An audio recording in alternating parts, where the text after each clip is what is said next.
El 21 de noviembre de 1973 se jugaba en Santiago de Chile uno de los partidos más infames en la historia del fútbol, llamado el Partido Fantasma.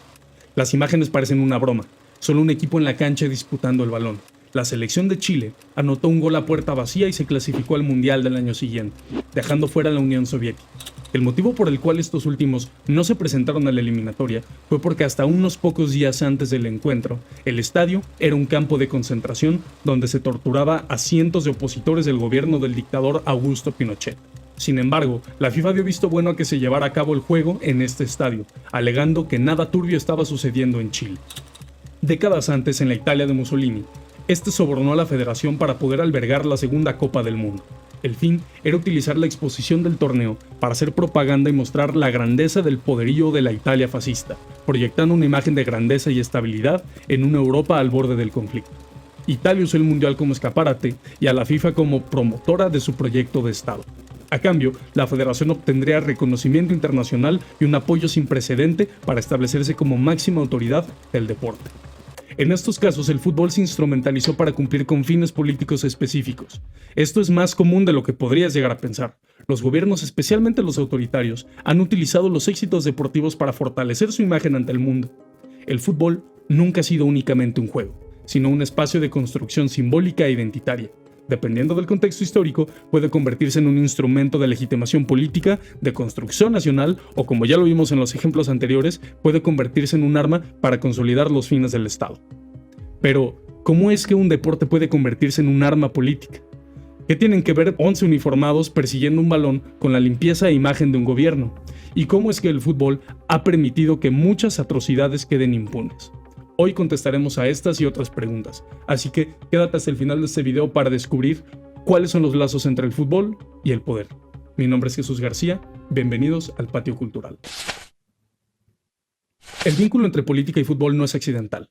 El deporte no solo funciona como un espacio donde los gobiernos, las instituciones y la sociedad proyectan determinados valores nacionales. También es un instrumento político que los estados utilizan para materializar sus fines, y con el tiempo también se ha convertido el deporte en una institución política en sí misma. En 1904 surge la FIFA como una federación que tiene como fin estandarizar el deporte y dictar las normas internacionales bajo las cuales se debe jugar. La imagen, los patrocinios, torneos y equipos terminan bajo su control, y poco a poco, la federación se convirtió en una entidad política más que deportiva, llegando a servir como aliado de intereses políticos occidentales muy particulares a lo largo de la historia. El caso más evidente donde se utilizó al balompié para hacer un lavado de cara al Estado es el de Argentina durante sus dictaduras militares en el siglo XX. La Copa Mundial de 1978 fue utilizada como un espectáculo político, destinado a proyectar una imagen de unidad nacional mientras el gobierno reprimía y desaparecía opositores. Grandes marcas como Coca-Cola y Adidas aprovecharon la plataforma para posicionarse en el mercado global por primera vez a esta escala, mientras blanqueaban la imagen del país a costa de las vidas y el sufrimiento que se vivía. Con el dinero del Estado y de los patrocinadores, financió una campaña mediática que pretendía desacreditar las noticias y escándalos de violencia vinculados al gobierno contra la sociedad civil. El símbolo más evidente de esta historia fue la entrega del trofeo por parte de Jorge Videla, dictador de la nación, al capitán de la selección Daniel Passarella en el Estadio Monumental, ubicado a pocos metros de la ESMA, uno de los principales centros de tortura de la dictadura. Ya mencionamos un caso muy parecido a este en el inicio del video, con el Partido Fantasma en Chile.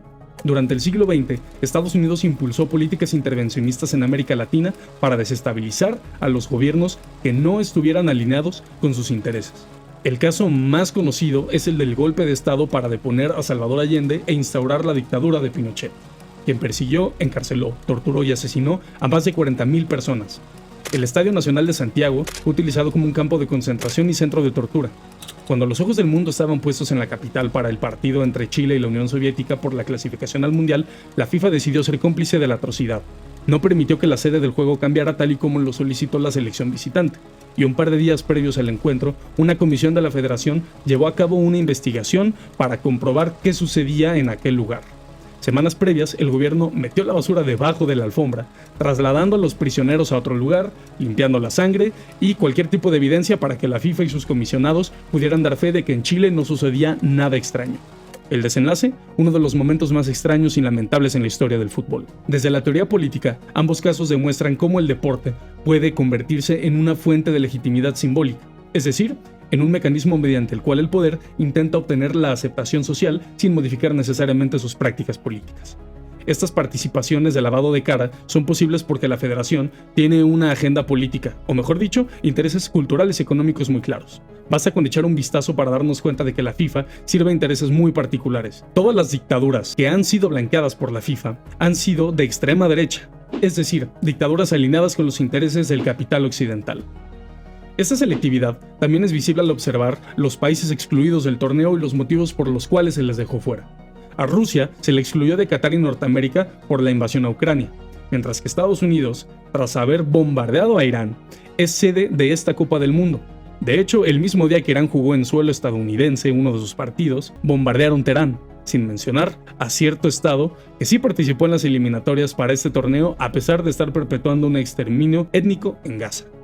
Lo más indignante es que ya ni siquiera se guardan las apariencias. Para prueba de esto está el Premio de la Paz, otorgado por Infantino a Trump. Lo digo y hasta parece un chiste. Una federación de fútbol otorgando una distinción de paz a alguien que en sus menos de 2 años de administración ha llevado a cabo intervenciones militares en el extranjero, abarcando operaciones en al menos 7 países, incluyendo Siria, Irán y Venezuela. El segundo eje fundamental entre la política y el juego demuestran que el fútbol participa activamente en la construcción de las identidades nacionales. El ejemplo brasileño durante el gobierno de Getúlio Vargas muestra cómo el Estado incorporó el fútbol dentro de un proyecto de unificación nacional. El objetivo no era únicamente hacer propaganda, sino minimizar los conflictos regionales y crear una identidad brasileña común orbitando a la selección nacional. Mediante el fútbol, adoptado como parte de la identidad brasileña, se consiguió unir a una nación con profundas diferencias causadas por la desigualdad de clase, de raza y la heterogeneidad de su cultura, herencia de una estructura colonial y de una abolición tardía de la esclavitud hasta 1888. La sociedad estuvo marcada por la polarización entre una élite terrateniente y grandes masas populares excluidas. Décadas después, durante la dictadura brasileña en 1970, el objetivo cambió. El país ya estaba parcialmente integrado. Ahora el fútbol servía para legitimar un gobierno militar y proyectar una imagen positiva mientras existían censura y violación a los derechos humanos. Ese mismo año la selección verde-amarela se coronó como campeona del mundo en el Estadio Azteca, con Pelé consagrado como leyenda máxima de la nación. Para explicar este fenómeno podemos usar los conceptos de comunidades imaginadas de Benedict Anderson y el de tradiciones inventadas de Eric Hobsbawm. Bajo esta perspectiva, las naciones construyen símbolos compartidos que permiten a millones de personas sentirse parte de una misma comunidad, aunque nunca llegan a conocerse personalmente. Desde la sociología política, esto muestra cómo el deporte funciona como un mecanismo simbólico del Estado, capaz de fortalecer el sentimiento nacional y generar cohesión social. El fútbol tiene el poder para movilizar a las masas y de distraerlas de su día a día, y muchos gobiernos junto a la FIFA lo han aprovechado para consolidar sus proyectos de Estado. El episodio mexicano que mejor ejemplifica esto sucedió en octubre de 2009. Felipe Calderón y su gobierno tomaron la decisión de deshacerse de la paraestatal Luz y Fuerza del Centro, a finales de la década de los 2000. Es por esa razón que hoy publiqué un decreto mediante el cual se extingue Luz y Fuerza del Centro. Al ser una empresa del Estado muy grande, sus trabajadores quedarían desamparados si se desaparecía esta institución, por lo que hubo protestas y amenazas de apagones estratégicos en la Ciudad de México si el presidente intentaba acabar con la empresa. La maniobra que ejecutó el Estado no se vio venir. El día en el que se jugaba el partido decisivo para que México calificara al Mundial de 2010, fuerzas federales entraron simultáneamente a las instalaciones de la compañía para evitar bloqueos del sindicato. No encontraron obstáculos, pues toda la nación estaba atenta al juego de la selección. Mientras se festejaba el gol de Cuauhtémoc Blanco, Calderón extinguió la compañía paraestatal, dejando sin empleo a más de 44,000 trabajadores y afectando a cerca de 22,000 jubilados. En pleno 2026, el fútbol sigue utilizándose como instrumento del Estado mexicano para consolidar sus fines. Este año nos tocó ser sede de algunos partidos de la Copa del Mundo, y se puso en marcha toda una operación gubernamental para poder capitalizar este momento. Así se limpia la imagen de un país, sumido en la violencia desde hace décadas. Los gobiernos, los medios de comunicación y las grandes corporaciones utilizan los torneos y los ídolos deportivos como un espectáculo anestésico. Desde este punto de vista, el fanatismo mantiene a la sociedad entretenida y dócil ante crisis estructurales. Pan y circo para el pueblo. Pero no todo es malo, el fútbol también tiene su lado positivo. El 25 de diciembre de 1914 aconteció en Europa, en pleno conflicto bélico mundial, la llamada Tregua de Navidad. una serie de ceses al fuego no oficiales y espontáneos durante la Primera Guerra Mundial. En plena Nochebuena, soldados alemanes, británicos y franceses dejaron sus armas, salieron de las trincheras para cantar villancicos, intercambiar obsequios y jugar al fútbol. El balompié demostró que los soldados compartían la misma humanidad y pasiones, a pesar de que la maquinaria bélica, económica e ideológica detrás de cada bando los incitaba a aniquilarse entre ellos. Si bien el deporte se puede usar para desviar la atención pública, sería una equivocación reducir el fútbol a una simple estrategia de manipulación. Este argumento es insuficiente para explicarlo como catalizador de fenómeno social. Autores como Eduardo Galeano defienden que el fútbol también es un fenómeno de identidad cultural, alegría y unión comunitaria. Para muchos, es un espacio de cohesión social que no necesariamente está peleado con la conciencia política. Desde una perspectiva antropológica, el fútbol también genera identidad colectiva. Produce sentido de pertenencia, fortalece vínculos sociales, construye memoria histórica, expresa memorias compartidas y emociones. Y este deporte no solo afirma los lazos nacionales, también crea lazos con gente que proviene de contextos diferentes a los nuestros, por el amor en común que le tenemos al deporte. En mi ciudad, por ejemplo, hubo un caso muy conmovedor. En algunas plazas de la ciudad se colocaron pantallas para poder ver algunos partidos. En uno de los partidos se vivió una experiencia que uniría a dos países. Verán, en San Luis hay una gran comunidad de haitianos distribuida en toda la capital. El día del partido de Haití, muchos de ellos se juntaron en la plaza para ver el juego. El ánimo fue inmejorable, y la convivencia con la comunidad haitiana visibilizó la pluralidad cultural de nuestra ciudad, cosa que a veces pasa desapercibida. En otras palabras, el fútbol no solo manipula, también crea cultura y comunidad, algo que no deja muy contentos a los más conservadores. Históricamente, intelectuales conservadores han utilizado la idea del opio para poder despreciar la cultura popular, sugiriendo que las clases trabajadoras se conforman con pasatiempos considerados básicos o irracionales. Al final, no es más que un discurso elitista adoptado para vulgarizar aquello que puede ser ocio para las clases trabajadoras. Y lo más triste del caso es ver cómo a veces entre la misma sociedad civil se adoptan este tipo de discursos de desprecio y superioridad moral. En internet es común encontrarnos a 2-3 despiertos con complejo de Borges que se jactan de ser más conscientes que los demás por el simple hecho de creer que no caen en la trampa de las distracciones mundanas del ocio. Hace poco me encontré con este post en internet que decía: ¿y si toda esta bola de pendejos se juntaran para exigir sus derechos laborales, agua potable limpia y acceso real a la vivienda y seguridad? Ojalá pierda su puta selección de mierda. Camarada, ¿ya estás tú en las calles? Publicaciones como esa trasladan la culpa de las condiciones de desigualdad estructural a la sociedad civil. Es verdad que se necesita la movilización colectiva para poder pelear nuestros derechos, pero el discurso que traen estas personas no dista mucho del infame "disfruten lo votado". Que no se les olvide que existe el derecho al ocio. Además, considero que es valioso que la comunidad vuelva a apropiarse de los espacios que son suyos. El tráfico urbano ha convertido nuestras calles en vialidades de tránsito ineficientes en lugar de espacios de convivencia. Priorizar el automóvil fragmenta el tejido social, elimina las áreas verdes, aumenta el estrés y baja la calidad de vida, demostrando que diseñar ciudades para autos no solo genera más congestión, sino también desigualdad. Durante el Mundial, la gente se junta en bares y centros privados, pero también en las calles, y se fomenta la convivencia ciudadana y el sentido de pertenencia, mejorando directamente la calidad de vida y el bienestar emocional de los habitantes de las ciudades. Sin embargo, no sería justo hablar de esto sin mencionar el lado negativo.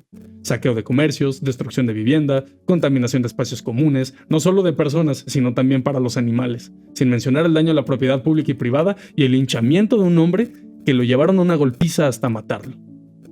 Está claro que este tipo de concentraciones, combinadas con la euforia mundialista, pueden transformar a un grupo de personas en simios violentos. Ya quiero ver a quienes se atrevan a salir el 8M a decir que esas no son formas. Entonces, ¿cuál debería de ser la postura que debería adoptar el aficionado? ¿Deberíamos dejar de ser cómplices de la manipulación ejercida mediante el espectáculo deportivo? ¿Dejar de consumir el fútbol por ser un instrumento del poder y la violencia? ¿O deberíamos abrazar esa cultura deportiva que desdibuja las fronteras entre nuestras diferencias y nos acerca a la comunidad? Es difícil contestar estas preguntas cuando la cuestión gira en torno a un arma de doble filo. Como menciona Juan Villoro, el balompié es un juego noble que también posee una contradicción absurda en eventos de gran escala. Para concluir este video quiero hacer algo distinto a lo que suelo hacer. Hace poco se viralizó un video de Marion Reimes hablando de la contradicción entre el fútbol y la conciencia política. Para finalizar, les quiero dejar un fragmento de este clip.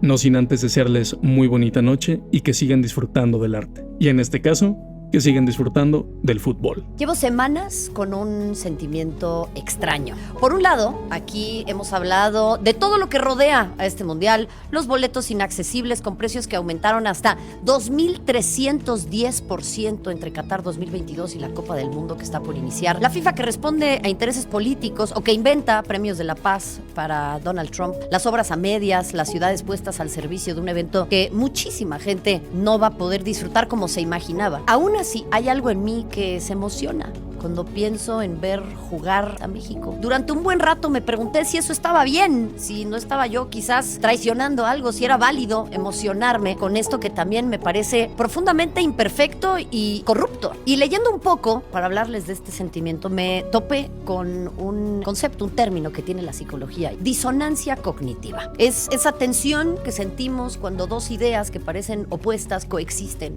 en una misma persona. Lo interesante es que no es una señal de que algo esté mal con nosotras, con nosotros, simplemente es una señal que estamos pensando. Alguien que sabe que se toman decisiones que no nos benefician y que de todas formas pues va a buscar ver cómo ver los partidos y convivir en comunidad. Esa persona me parece que no es incongruente, es simplemente humana, porque nos han querido vender la idea de que la congruencia significa estar de un lado o del otro, que si criticas algo no lo puedes disfrutar, pero yo he aprendido que la vida no funciona así, y créame, el fútbol tampoco. Voy a ver el partido y sé perfectamente quién se queda con el dinero. Voy a gritar un gol y no voy a olvidar cuánto cuesta una entrada. Voy a emocionarme, voy a crear una comunidad y a seguir haciendo preguntas incómodas. Eso no es rendirse, es disfrutar sin perder nuestro pensamiento crítico. Ni la FIFA ni quien me diga nos lo puede quitar. Si sienten esa mezcla rara de emoción y hartazgo, de ilusión y de cinismo, de querer ver el partido y al mismo tiempo sentir molestia por todo lo que lo rodea, les doy la bienvenida porque yo también estoy ahí. Y quizás ese sea justamente el lugar más honesto desde el cual podemos mirar este mundial, habitando nuestra propia contradicción. Y recordando que el fútbol no es la FIFA y la FIFA no es el fútbol. El fútbol, ese sí, nos sigue perteneciendo.